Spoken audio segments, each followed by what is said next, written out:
Welcome back. As federal workers try to work through what feels to them like a confusing atmosphere about job cuts and demands from the Department of Government Efficiency, otherwise known as DOGE, the man once tapped to be sort of a co-captain of that agency. Well, yesterday he announced he's running for governor of Ohio. Vivek Ramaswamy declared his candidacy. Yesterday, very soon thereafter, both President Trump and Elon Musk endorsed Ramaswamy.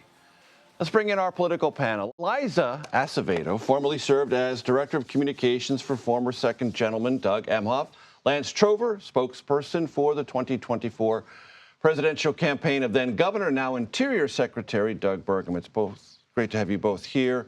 I want to play for you some sound from the Oval Office from just a little bit ago. President Trump making it clear that this email that went out about your 5 things I accomplished last week and the possible implications of it is not a brand new thing. They've been thinking about it for a while. Let's listen.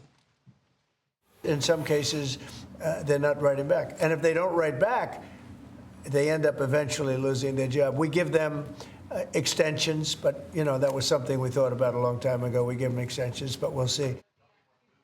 We thought about it a long time ago. So, Lance, this looks like another effort to cull the federal workforce and at least be able to blame those in the federal workforce who don't respond for their own termination.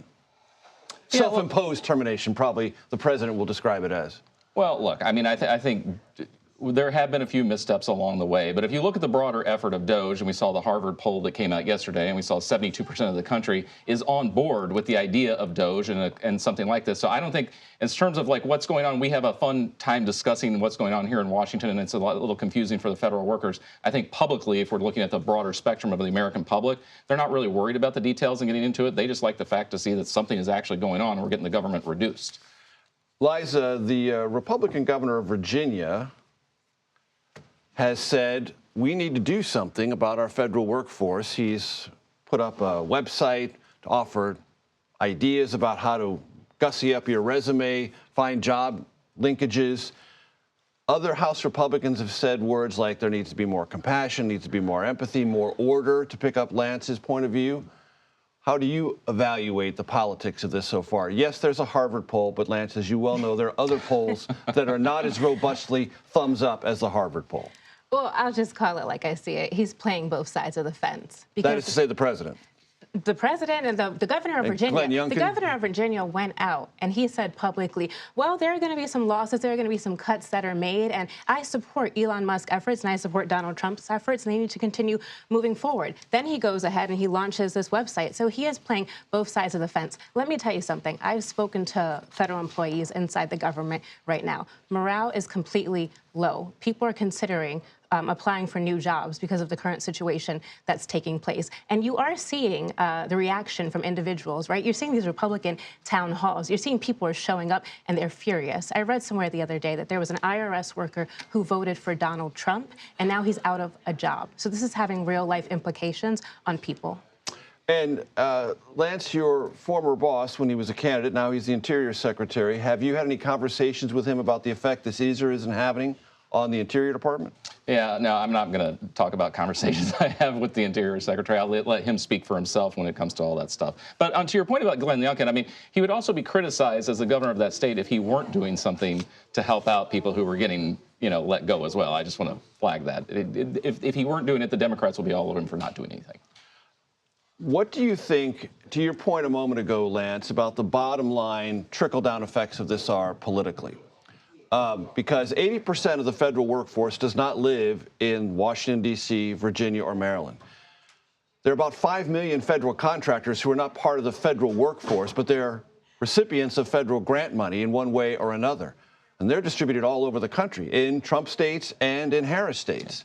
Do you think there are any potential downstream negative consequences of this government drawdown of the federal workforce or contractors? Yeah, look, you would call me crazy if I didn't sit here and say yes. Is there potential down the road for that to happen? Of course, that's the potential to happen. But if you're the Trump administration, you have to move fast and you have to move hard. You have to do what Elon Musk says. Yeah, we're going to break things. But if we find things that shouldn't be broken, we're going to fix them. And that's kind of how they're operating. But I don't see any other way for them to operate, because the slower you go, the more this bureaucracy will slow them down even further. The courts are going to decide a lot of this. And I think that's what they understand that. So I think for them, it's like they know they're not going to get everything, but you got to go hard and fast and get what you can get now and see how it shakes out in the end. Liza, I am by several orders of magnitude the oldest person at this table.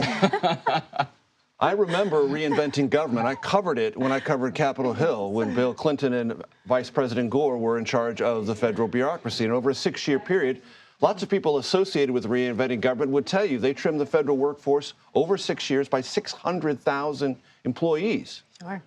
It can be done, and done in a way that reimagines what is the necessary size of the federal workforce. If they can cut 600,000, why can't Trump cut 100,000? Oh, they can absolutely make cuts, right? But it's the way that you do it that matters. And it's about just, do you send a notice to somebody and say in 24 hours you're going to be laid off and not have a job anymore? Or do you go about it a different way, right? And I think, again, you're seeing people are getting very, very frustrated with exactly how the Trump administration is performing right now. And let me be very clear. The Republicans have a slim majority in the House. And I think they need to be very careful with the actions that they're taking when it comes to the midterms. And to that point, Lance, one of the things that those who remember that period of time will tell you is there was a process, they went to Congress, and that's how this thing stuck. That's how the things that the Clinton administration set in motion actually lasted and weren't tripped up by legal challenges. Shouldn't the White House do that? Well, again, I mean, you make a good point. I mean, the House has a 1-seat majority. But again, I think you have a very different view of presidential authority that Donald Trump has versus the Clinton administration.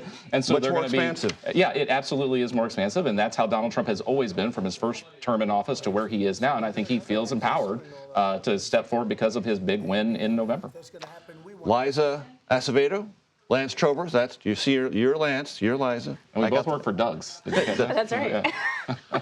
Look, I can only take so much. Great to have you with us. Thanks very much. I appreciate it.